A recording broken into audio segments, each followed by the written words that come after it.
changes. War never changes. You look out at this wasteland, looks like chaos.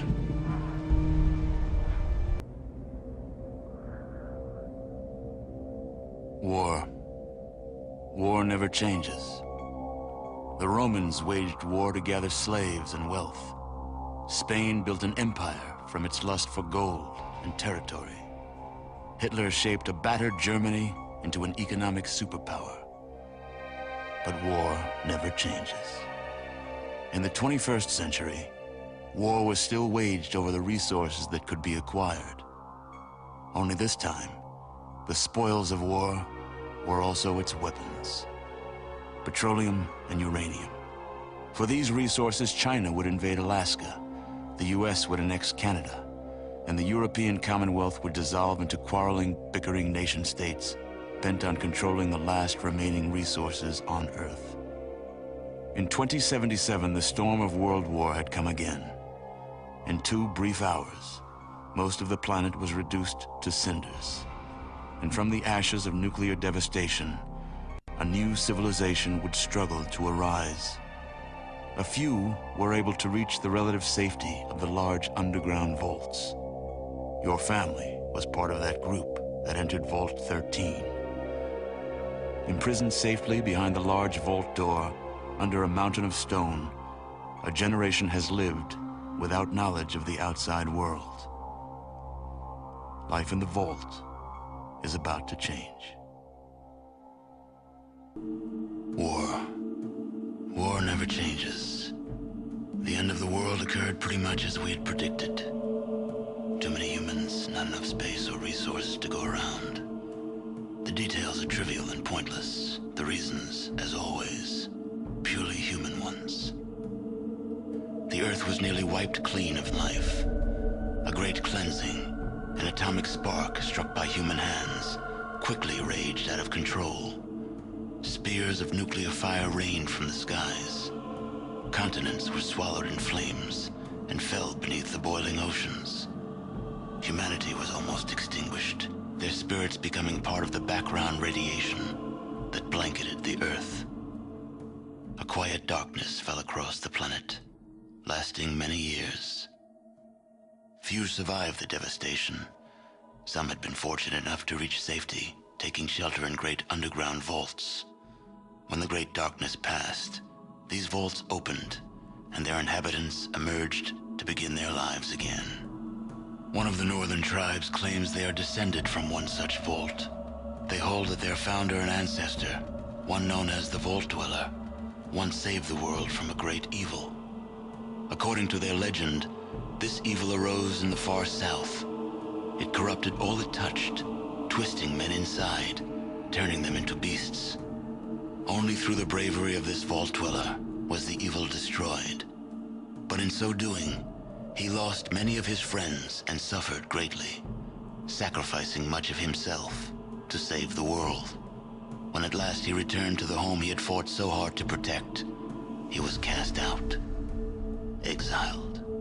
In confronting that which they feared, he had become something else in their eyes, and no longer their champion. Forsaken by his people, he strode into the wasteland. He traveled far to the north, until he came to the Great Canyons. There he founded a small village, Arroyo, where he lived out the rest of his years.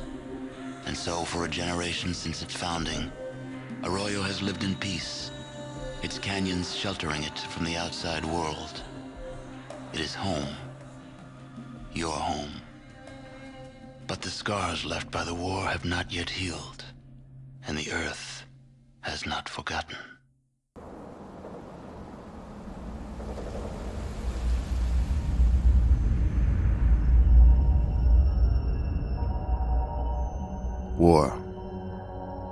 War never changes.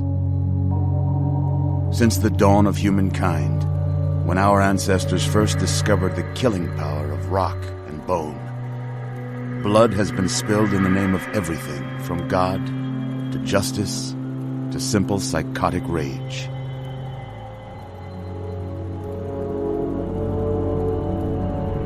In the year 2077, After millennia of armed conflict, the destructive nature of man could sustain itself no longer. The world was plunged into an abyss of nuclear fire and radiation.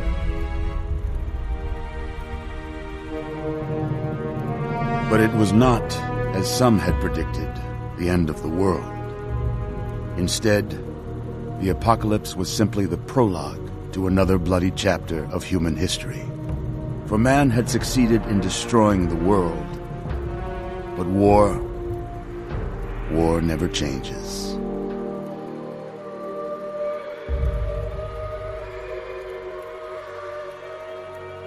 In the early days, thousands were spared the horrors of the Holocaust by taking refuge in enormous underground shelters known as vaults. But when they emerged, they had only the hell of the wastes to greet them. All except those in Vault 101. For on that fateful day, when fire rained from the sky, the giant steel door of Vault 101 slid closed and never reopened. It was here you were born. It is here you will die. Because in Vault 101, no one ever enters, and no one ever leaves. War never changes. When atomic fire consumed the Earth, those who survived did so in great underground vaults. When they opened, their inhabitants set out across the ruins of the old world to build new societies, establishing villages, forming tribes. As decades passed, what had been the American Southwest united beneath the flag of the new California Republic, dedicated to old world values of democracy and the rule of law. As the Republic grew, so did its needs. Scouts spread east, seeking territory and wealth in the dry and merciless expanse of the Mojave Desert. They returned with tales of a city untouched by the warheads that had scorched the rest of the world, and a great wall spanning the Colorado River. The NCR mobilized its army and sent it east to occupy Hoover Dam and restore it to working condition. But across the Colorado, another society had arisen under a different flag. A vast army of slaves forged from the conquest of 86 tribes, Caesar's Legion. 4 years have passed since the Republic held the dam, just barely, against the Legion's onslaught. The Legion did not retreat.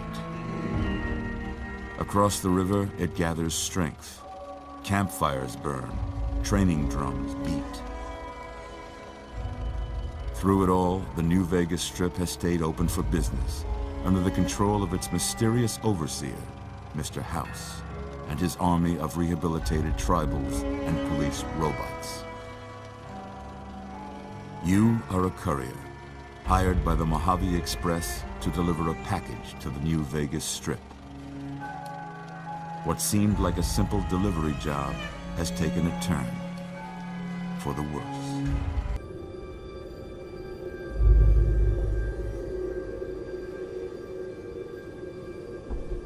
War.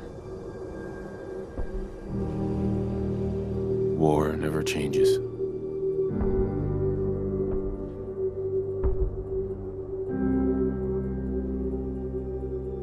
In the year 1945, my great-great-grandfather, serving in the army, wondered when he'd get to go home to his wife and the son he'd never seen. He got his wish when the U.S. ended World War II by dropping atomic bombs on Hiroshima and Nagasaki. The world awaited Armageddon. Instead, something miraculous happened. We began to use atomic energy not as a weapon, but as a nearly limitless source of power.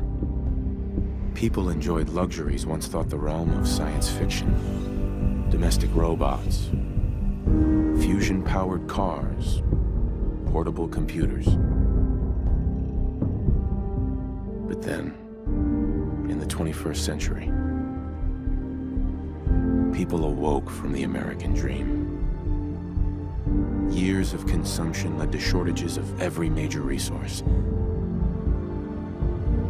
The entire world unraveled. Peace became a distant memory. It is now the Year 7. We stand on the brink of total war. And I am afraid. For myself, for my wife, for my infant son. Because if my time in the army taught me one thing,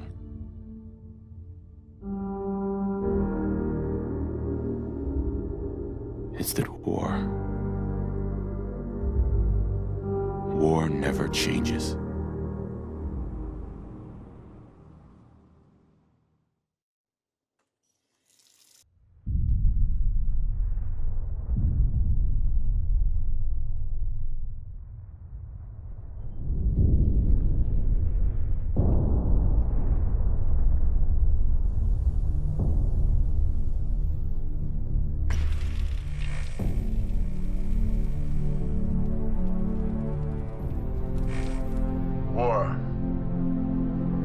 War never changes. In 1776, this great nation accepted that armed conflict was the only way to preserve our rights to life, liberty, and the pursuit of happiness. If our founding fathers could only see us now. From Antietam to Amiens, Okinawa to Anchorage, we have fought. And now, the Red Menace is at our doorstep. Democracy itself is under threat of annihilation. That is why today, July 4th, 2076, 300 years after our great nation began, we gather together to honor the completion of Vault 76. This sprawling underground shelter may have been engineered by Vault Tech, but it was built by you, the good people of America, so that if the bombs do come, if the end does come, our way of life will endure. But not everyone will be saved. Those chosen to enter this vault must be our best and our brightest. For when the fighting is stopped and the fallout has settled, you must rebuild. Not just walls, not just buildings, but hearts and minds, and ultimately, America itself. So as we stand here today, we pray that the world will know peace. But if that is not our destiny, if war must come, we stand together knowing that here in Vault 76, our future begins.